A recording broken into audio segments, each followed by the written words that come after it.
বৃহস্পতিবার পবিত্র রাতে কেউ যদি এই দোয়াটি 100 বার পরে কোনো দিন পৃথিবীর কোনো মানুষের কাছে তার হাত পাততে হবে না। পৃথিবীর সব কিছু তার পায়ের নিচে আল্লাহ হাজির করে দিবেন।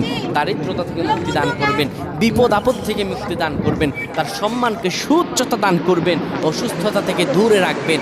আল্লাহর অশেষ দয়া ও রহম তাকে দান করে দিবেন। সুবহানাল্লাহ। বৃহস্পতিবার রাত এটি গুরুত্বপূর্ণ রাত। এই রাত সপ্তাহে একদিন আসে। আরবিতে রাত আগে আসে, দিন পরে আসে। সুতরাং বৃহস্পতিবারের যে দিন গিয়ে রাত, এটি বৃহস্পতিবার রাত নয়, এটি শুক্রবারের রাত, এটি জুমাবারের রাত, এটি দোয়া কবুলের রাত, আল্লাহর কাছাকাছি হওয়ার রাত। সুবহানাল্লাহ। এই বৃহস্পতিবার রাত আল্লাহ তাআলা বান্দার দোয়া কবুল করেন।